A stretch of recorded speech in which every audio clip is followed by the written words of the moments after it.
The naval base in Coronado, California, was immersed in the sweltering heat of that August afternoon. The sun reflected mercilessly off the concrete, creating waves of heat that distorted the air.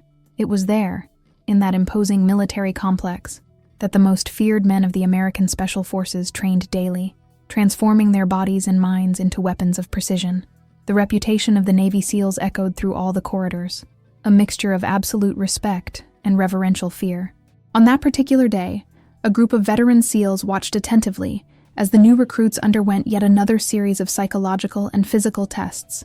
Among them was Marcus Reeves, a sergeant with 12 years of active service, known for his rigid approach and questionable initiation methods. Beside him, 3 other officers shared the same outdated mindset about who deserved to wear the Special Forces uniform. When the new batch of recruits arrived that morning, all eyes immediately turned to the only woman in the group. She was slender, with defined muscles that betrayed countless hours of physical training. Her brown hair was tied in a tight ponytail, and her green eyes analyzed every detail around her with a disturbing intensity. Her name was Sarah Mitchell, 26 years old, a graduate in veterinary science from the University of California, and a specialist in canine behavior from the Maryland Canine Training Institute. What Marcus and his companions didn't know was that Sarah wasn't just another recruit trying to prove her worth. She had been transferred from a special army unit where she had spent the last 4 years working with military dogs in conflict zones in Afghanistan and Iraq. Her specialty was handling animals considered intractable, those that other trainers had given up on. She possessed an almost supernatural ability to understand canine body language, to read the fear, aggression, and pain behind every growl and every movement. During the first weeks of training, Sarah kept a low profile. She completed each exercise without fanfare, overcame physical obstacles without complaint, and absorbed instructions with meticulous attention. But Marcus had noticed something about her that deeply irritated him. It was the way she refused to be intimidated, how her eyes never wavered when he tried to exert his authority through fear. To him, that was silent insubordination. On a particularly tense Thursday, Marcus decided it was time to put the recruit in his place. He had used this method before with others he considered weak or inadequate. The idea was simple and brutal. Throw the recruit into an extreme situation and observe whether he panicked or found a way out. He called it a test of courage under pressure, but in reality it was just a sadistic display of power. The base had a special facility dedicated to training military dogs. It was an isolated area at the far east end of the complex, surrounded by high fences and barbed wire. There, the unit's most dangerous canines were kept. Dogs that had been used in combat, that had tasted blood and violence, that carried deep traumas from their experiences on the battlefield. These animals were not domestic pets. They were living weapons, unpredictable and lethal when provoked. One of the pens contained 3 German Shepherds that had recently returned from a disastrous mission in the Middle East. During a search and seizure operation, their handler had been killed by a sniper, and the dogs had been trapped in a hostile area for 2 days before their rescue. Since then, they had refused to accept any new handler. They had attacked 4 different trainers in recent months, resulting in serious injuries and an official recommendation that they be euthanized as they were considered too dangerous. The animals were hungry, not literally without food, but hungry for routine, for purpose, for the human connection they had lost. This emotional hunger made them even more aggressive, even more unpredictable. Anyone who entered that corral was running a mortal risk. Marcus developed his plan during lunch. He convinced the other officers that Sarah needed a lesson in humility. They would wait until the end of the day, when most of the other instructors had already left. Then, under the pretense of a surprise survival exercise, they would take her to the corral for the problematic canines and lock her inside for a few minutes, just enough to scare her, to make her scream for help, to break that facade of self-confidence that irritated them so much.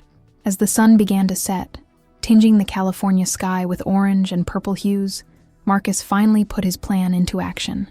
He approached Sarah as she finished a series of push-ups, sweat dripping down her face.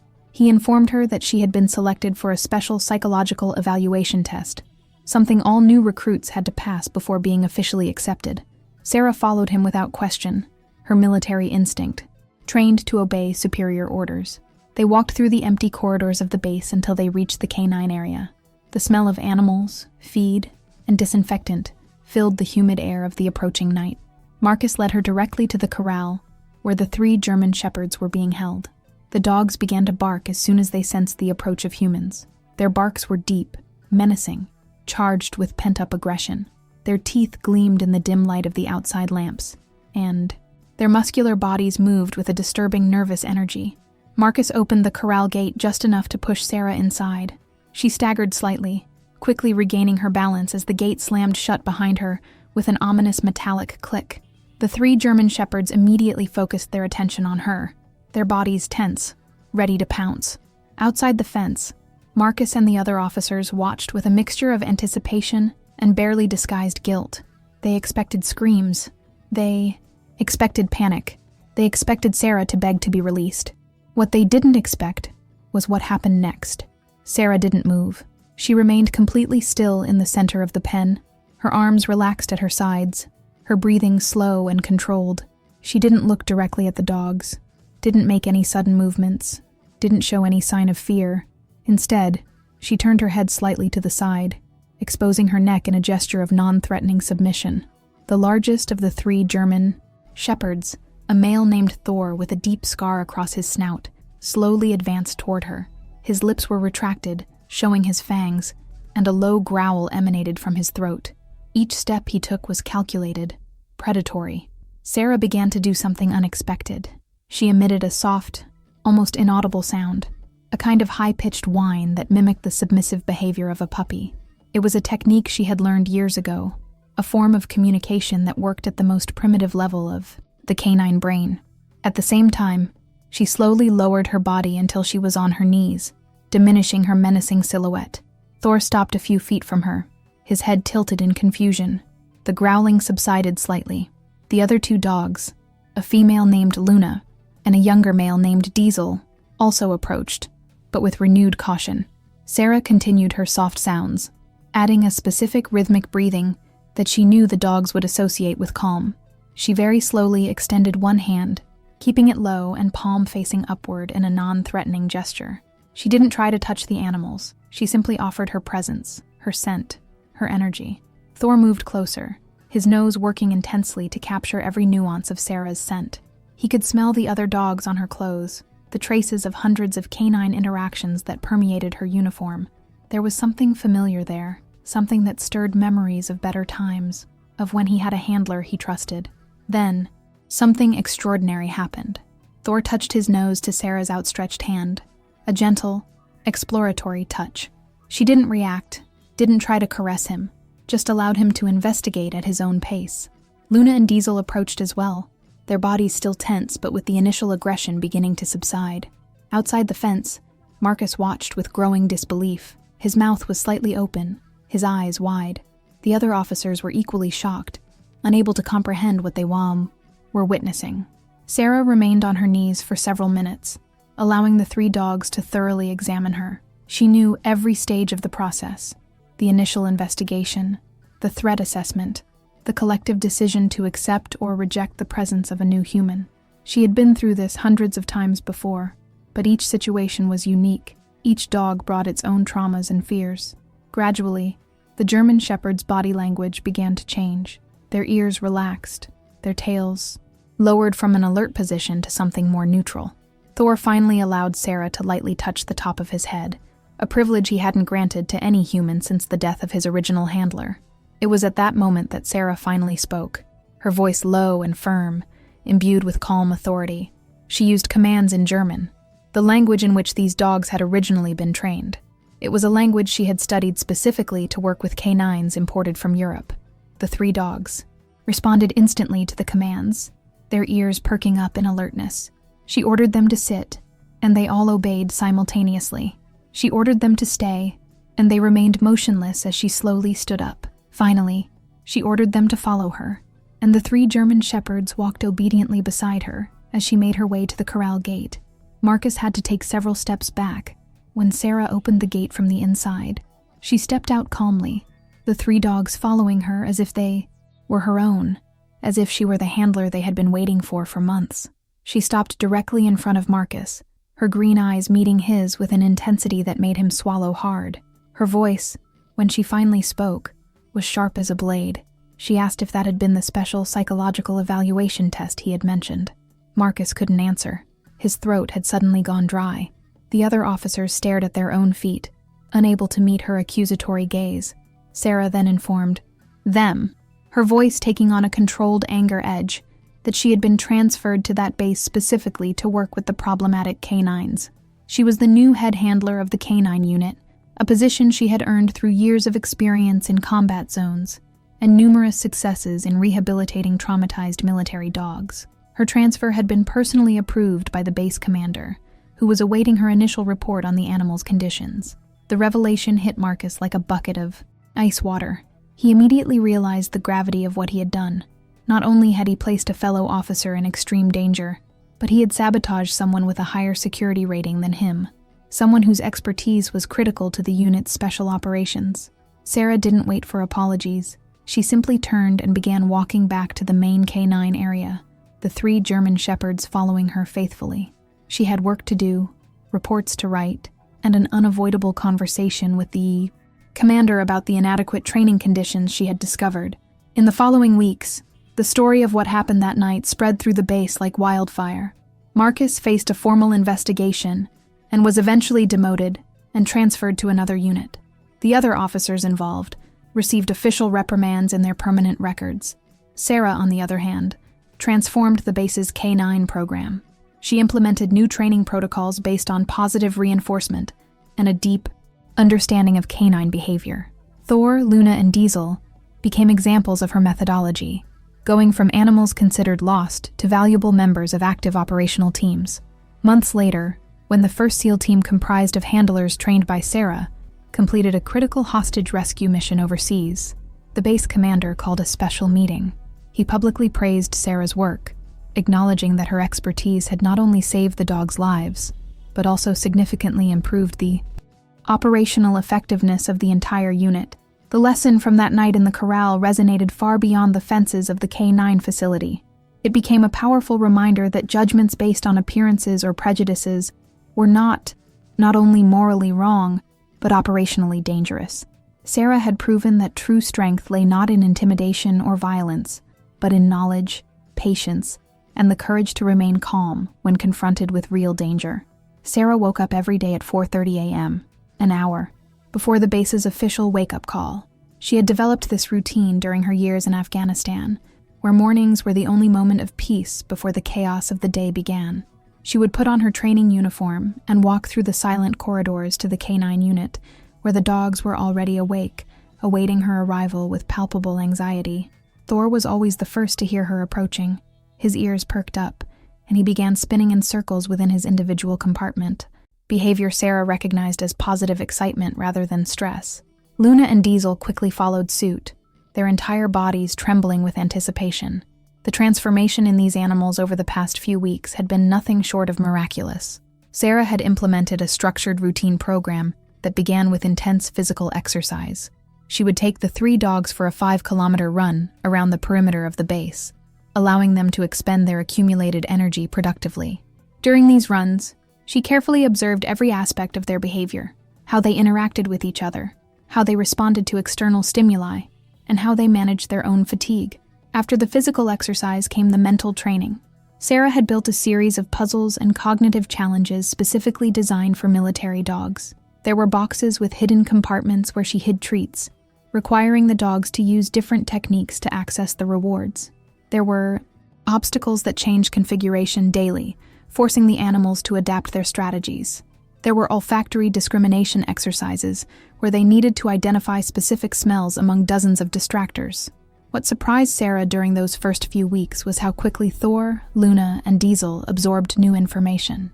They weren't just well-trained dogs. They were genuinely intelligent, capable of solving complex problems and applying knowledge gained in one situation to completely new contexts. Thor, in particular, demonstrated an impressive capacity for leadership, frequently guiding the other 2 dogs through difficult challenges. But Sarah knew that technical skills alone weren't enough. What truly distinguished an exceptional K9 from a merely competent one was confidence, the ability to function under extreme stress without panicking. This was the area where Thor, Luna, and Diesel still exhibited significant deficiencies. The traumas of their past experiences had left deep scars on their canine psyches. Sarah began to gradually introduce controlled stressors. She played the sounds of gunfire at low volumes during training sessions, slowly increasing the intensity over weeks. She created controlled surprise situations, where unexpected objects suddenly appeared in their field of vision. She exposed them to different types of people, different uniforms, and different patterns of human movement. Whenever the dogs displayed an inappropriate fear or aggression response, Sarah immediately stopped the training. She didn't punish or reprimand. She simply redirected. She had learned years ago that punishment only reinforced negative associations, creating vicious cycles of fear and violence. Instead, she rewarded every small step in the right direction. Every moment a dog chose curiosity over aggression, calm over panic. Sarah's approach was fundamentally different from the traditional methods used by most military trainers. While others focused on absolute obedience through dominance and control, she built partnerships based on mutual trust and respect. Her dogs didn't obey because they were afraid of punishment, but because they genuinely wanted to cooperate, because they found satisfaction and purpose in the work they did together. This philosophy did not go unnoticed by other members of the base. Some veteran officers, especially those who had worked with the old methodologies for decades, viewed Sarah's approach with deep skepticism. They argued that military dogs needed to be tough, ruthless, that gentleness was a weakness that could cost lives in real combat situations. Sarah countered these criticisms with practical demonstrations. She invited skeptics to observe training sessions where Thor, Luna, and Diesel executed complex command sequences with impeccable precision. She organized simulated search and seizure exercises where her dogs consistently outperformed canines trained using traditional methods. She presented statistical data from her previous experiences, showing that dogs trained with her methodology had significantly lower injury rates, both for themselves and their handlers. Gradually, attitudes began to change. Officers who had initially ridiculed her techniques began to ask questions, to observe more closely, to recognize that perhaps there was value in a different approach. Some of the younger handlers approached Sarah privately, asking for advice on how to improve their relationships with their own dogs. One of these young handlers was a private first class named Jason Torres, recently arrived from a base in Texas. He had been assigned to work with a Belgian Malinois named Ajax, a dog with a history of unprovoked bites and unpredictable behavior. Jason was frustrated and scared, seriously considering requesting a transfer to a position that did not involve working with animals. Sarah spent several afternoons working directly with Jason and Ajax. She taught the young soldier how to read the dog's subtle body language, how to identify early signs of stress before they escalated into aggression. She demonstrated desensitization techniques, showing how to gradually expose Ajax to situations that made him anxious while keeping him below the threshold of a full-blown fear response. The turning point came during a particularly challenging session.